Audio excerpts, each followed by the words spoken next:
Who are you?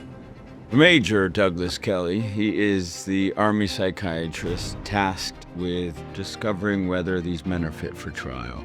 Here, all in one place, were some of the arch villains of world history.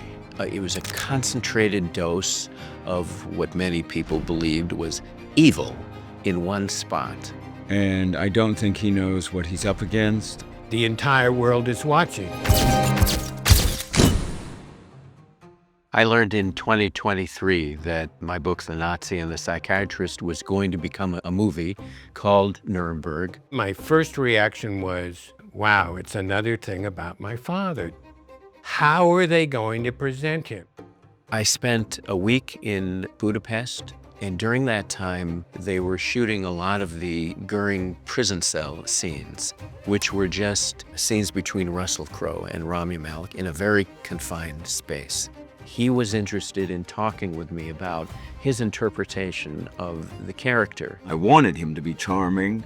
I wanted him to be disarming, which is a very useful tool when your entire roster of clients is 22 Nazis locked up in cells in Nuremberg. So he needed to be someone who you would want to spend time in a room with, that someone you would want to divulge information to. From an early age, young Douglas grew up in an atmosphere in which his family members pushed him to achieve. He was a very able, bright child. June was something else. She was very intelligent.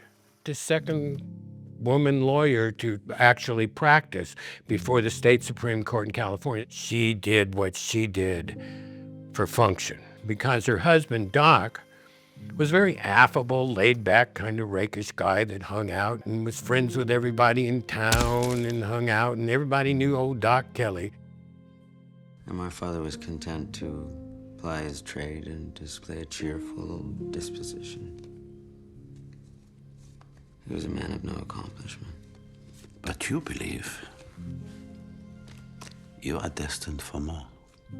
She communicated to him this feeling that the world is not a totally safe place, people are not completely trustworthy, and that he should be on guard and watching out for bad things to happen. And this is what contributed to him deciding to become a psychiatrist. So can you tell me what I'm supposed to be doing here? I believe Dr. Kelley did not know a lot about what was going to be expected of him as a military psychiatrist. Being a military psychiatrist was a new thing, and the Second World War was the first conflict in which psychiatrists began to play a part.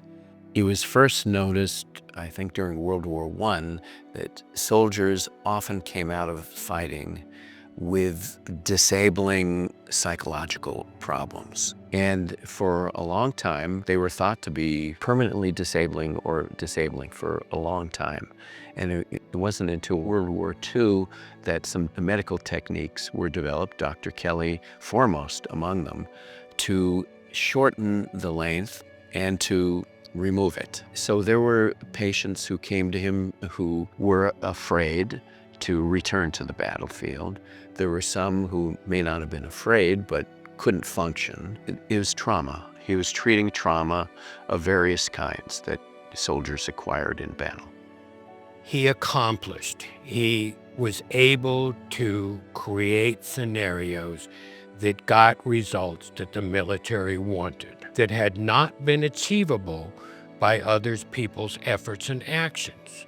So in practice, what Kelley does is he uses magic as a kind of occupational therapy. So what he's trying to get is something that patients can do, they can occupy themselves with, something that might benefit their physical, or in this case, their mental health. It's the simplest trick in the world, and it works because people want to believe. For example, when you practice magic, this requires concentration. It also requires coordination between hand and eye and mind. So this is something which can get patients away from their internal thoughts and thinking about something else. Also, when you perform magic, that requires social skills. And when you succeed in a magic trick, which is almost impossible not to. This can raise self-esteem. So in various ways, he thought magic could be used to help the mental health of the patient. So he was able to train a lot of people to be able to reconstitute people's psyches and mind and stamina. And that's what brought him to the attention of his higher-ups in the army and also the military tribunal. So they're looking at a guy that's facile at his job, great at accomplishment, has a variety of techniques that he's already trained and written in and proven that he can do. So suddenly he has all of the assets that they need wrapped up in one bundle, a power unit that's willing to come in there and match a Nazi warlord face to face, word to word, step to step, and isn't going to be intimidated.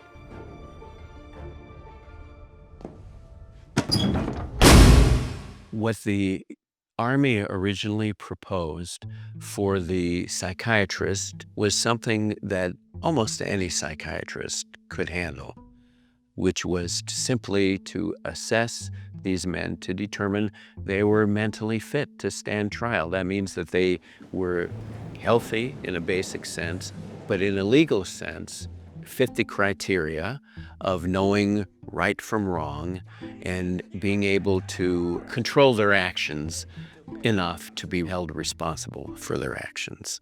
Kelley stepped into that role and made it much bigger and much more dynamic.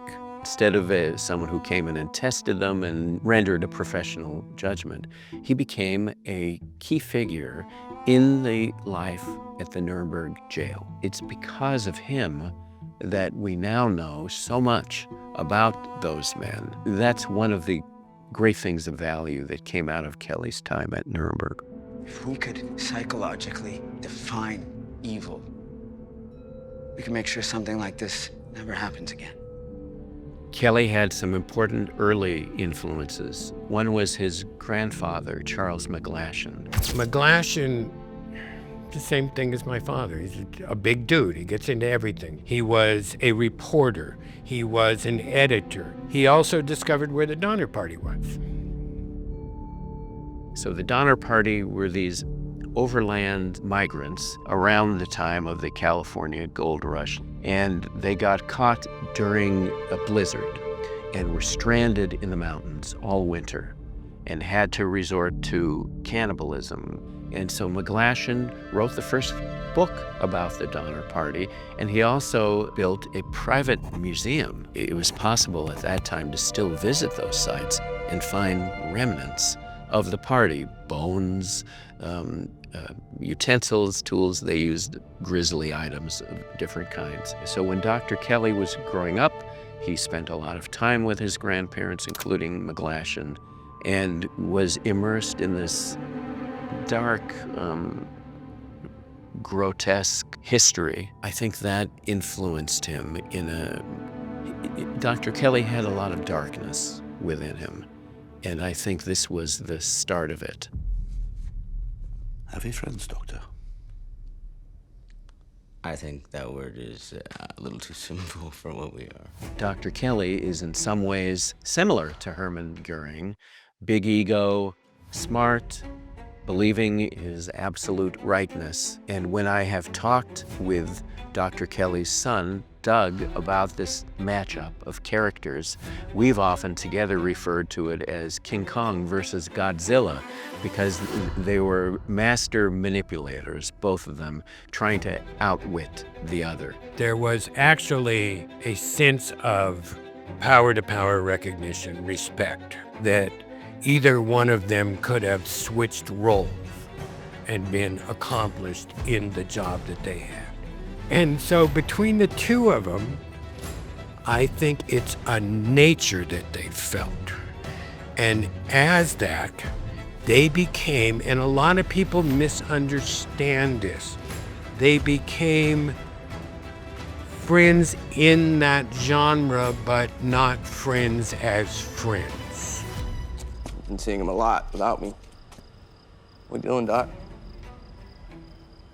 Trying to learn something? You sure that's what this is still about? It was a perception by others that was actually a result of a job well done. Good night, Howie.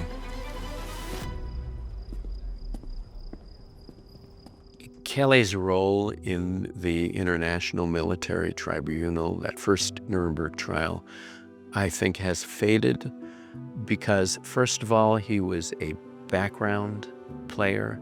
He was not sitting in the dock with the prisoners. He was not sitting among the judges or with the prosecutors. He was off to the side, and all of what he did was accomplished in the prison away from the view of others. But another is that the conclusions he drew from his time in Nuremberg were not popular. He's surprised by what he discovers in all of these men, that they're human. He likened them to everyone else in the world, just put under a certain circumstance in a certain period of time. He tried to dissect whether they were evil or not and discovered that evil exists at any point in any circumstance when the time and environment and climate allow it. The only time he ever talked about Nuremberg with me was for me to read the last chapter of his book and have a cognition warning that this can happen anywhere. At work, in our country's politics, in other ways. And that was not a message that people wanted to hear after the war, that the war itself would not end the fascism and this kind of behavior, that the trial would not end that kind of behavior and those kinds of crimes. It would always be with us, and that we have to be vigilant. Which was something he toiled and struggled with for the rest of his life and tried to disseminate upon the public, but no one would listen. So he's a very conflicted and complex character.